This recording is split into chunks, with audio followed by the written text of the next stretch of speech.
the committee is taken to the State Board of Education. And so that process up to that point takes usually about a year or more, depending on if there's a lot of revision to the standards. And then once it goes to the State Board of Education to approve that work, it goes out for public input, and then that input is taken back to the State Board of Education so that they can use that input to make determinations whether or not it is ready to move forward with the set of standards. As they also are looking at that, we usually put out educator input as well. And so we do have that out on the front side to see what you want the committee to understand and recognize as they review the standards, if there's already a set of standards.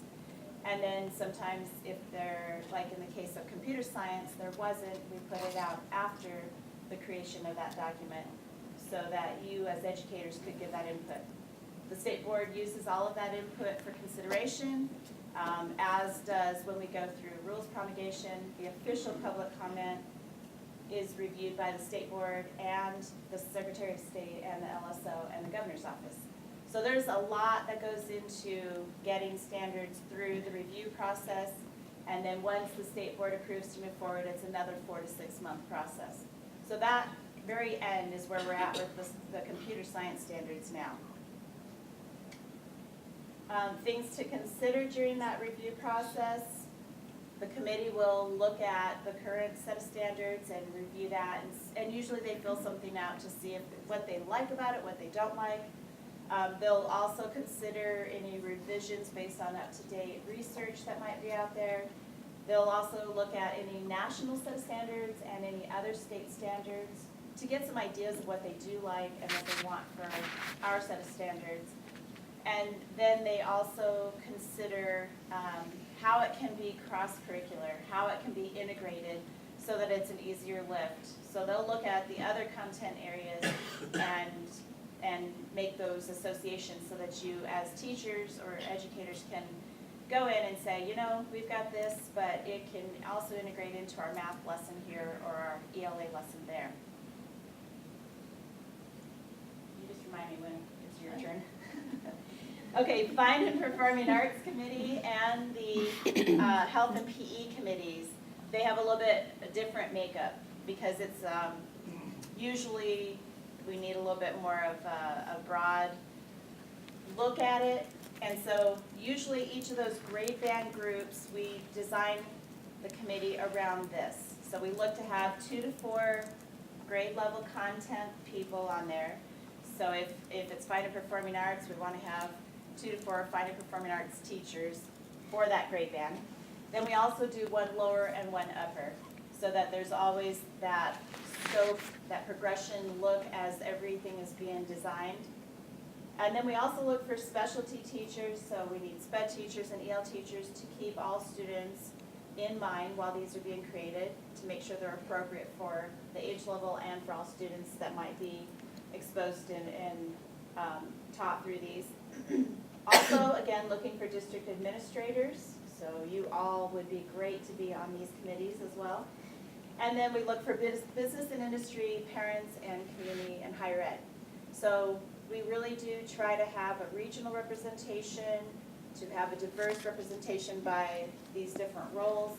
And we've been very, very fortunate in Wyoming to always have really great people want to serve on these committees with really rich discussion. And often people leave out of this meeting and say, wow, that was really great PD even, because I got a chance to collaborate with somebody from across the state and to talk about how do you approach this in your classroom, or what does this standard mean to you? And a lot of discussion happens. So I, again, encourage you to either attend yourself or encourage others in your district to have a voice for you. Okay, the surveys that are out right now, here are the links to that.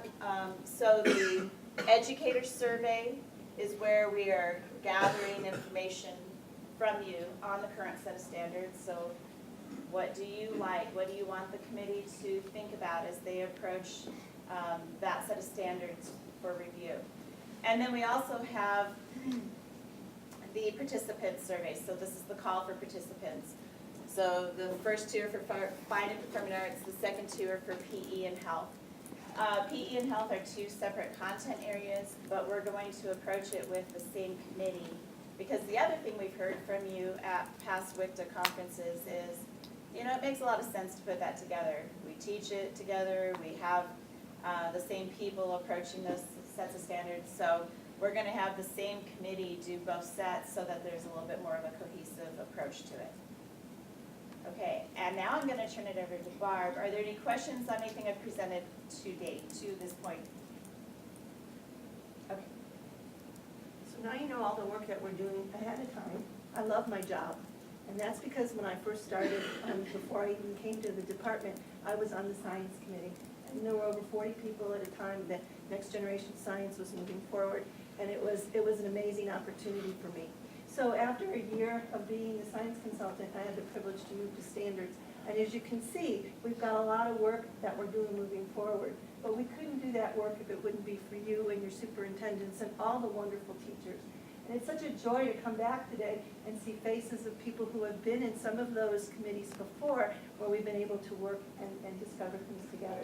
So before I move on to where we're going with computer science, I really want you to take the time to applaud yourself, your superintendents, and your teachers, because you're doing wonderful things for our students. So give yourselves a round. That always allows me to take a deep breath because I get so excited and so passionate about the things that we're doing. So right now, we're in the middle of the computer science standards. As Abby talked to you a little bit yesterday about those standards. I'm going to go a little bit more deeper, and hopefully there'll be some questions that you'll have. We did put the draft document into the standards and assessment folder so that you can actually have that copy available to you too. So as you know, the committee met. They did a wonderful job with their document. They moved it forward, but the state board said, hey, let's put the brakes on this, come back again. It was a great opportunity and a great experience for us as facilitators to watch that committee go back and relook at things and listen to what they had heard from students, from teachers, from parents, and from you all on what to do. So now we're in Chapter 10, Rules Promulgation. We're waiting for the governor to sign it. Like Lori said, it should be in about a week. And then we'll have that 45 days for public comment. That's a time, again, for you to share with your teachers and your parents the opportunity to go in, look at the document, and make any comments that you have. Once that happens, we'll go back to the state board, and as Lori said, they'll move to either adopt it or hopefully give us the best information that we need in order to move computer science standards forward. If that happens, then we're anticipating, like Julie said yesterday, around August, which would give you all 3 to 4 years to implement. Okay, so I want to show you a little bit about the document.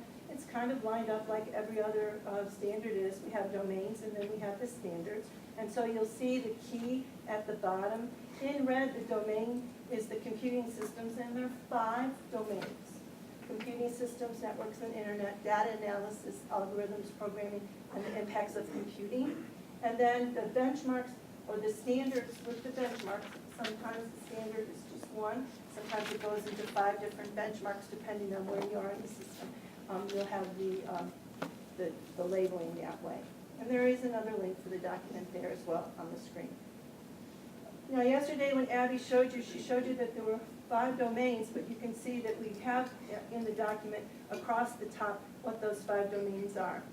And she did talk about the difference between priority standards, enhanced standards, and supporting standards.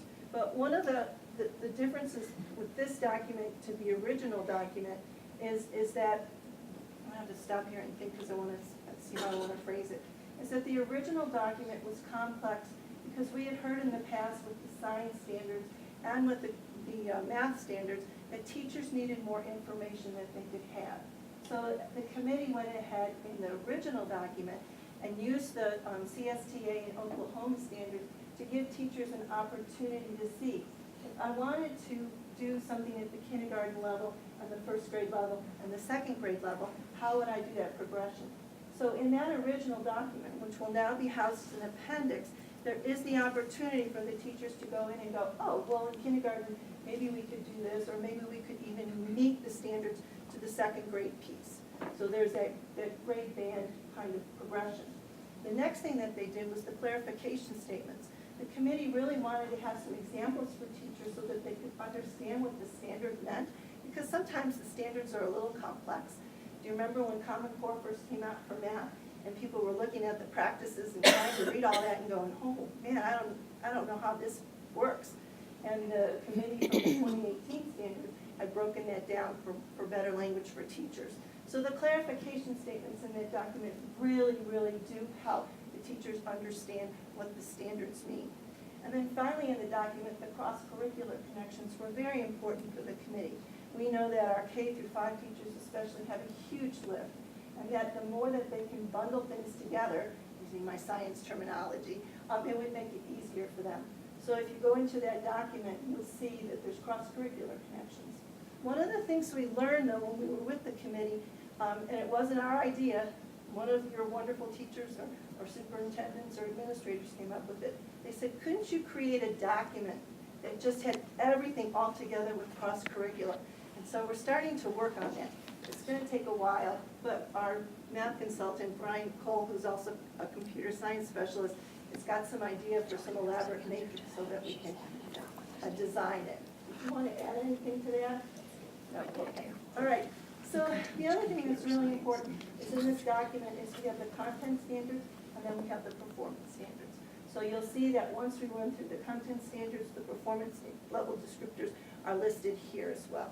And this is different from ELA, math, or science, because those performance level descriptors usually aren't housed in the document. And that's because the committees always meet after the document has been approved to design those performance level descriptors. And I'm just gonna say that's just for those assessed content areas for the state assessment.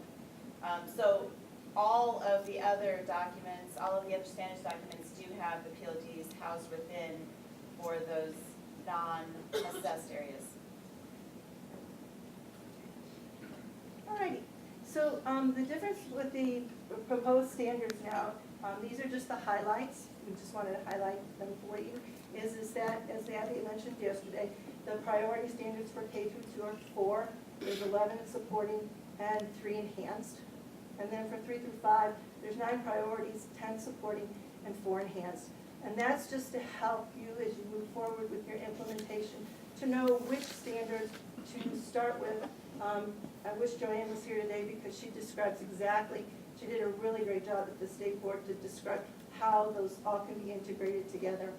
I'm not as good as that. You want to add to that? You mentioned something at the state board as well. Yeah, so the intent here with the committee was when they took a relook at it, they said, yeah, this initial implementation is pretty hefty, so let's figure out a way to help them really identify what is the first big boulders to approach. So that's where the priority piece came. And then that supporting piece is mostly inherent in approaching those priority standards. And also potentially some of the ones that maybe aren't going to need to be, you know, a bigger hit on your assessment system, more so that they can be observed more easily within the classroom and within activities that are being done. And potentially some of your kids might come in and have whipped through those already from past experience. So those might not need as much of an instructional hit. Now I'm going to take the time to show you the difference between the K through 5 standards and the middle school and the high school standards. So that does not have a gold standard or a priority standard. I think the intent of the committee was to let districts have local control and figure out exactly how they wanted to do computer science standards at those levels, so they can integrate them or make them a separate piece. The grade band is for middle school is grades 6 through 8. And then you'll notice high school has a level 1 and a level 2. The high school would primarily use the Computer Science Teachers Association standards. They were divided into grades 9 through 10 and 11 through 12. And they didn't like the way that worked. They thought by giving high schools the opportunity to have a level 1 and a level 2, it's not even as much as progression. There could be a computer science class that could cover everything in level 1 or level 2. But they just wanted to give districts a little bit more flexibility. And again, there's the content standards as well as the performance standards. And yesterday when Abby mentioned the plug actually has to do with whether or not it requires hardware or software. So the ones that don't have the plug really don't require that hardware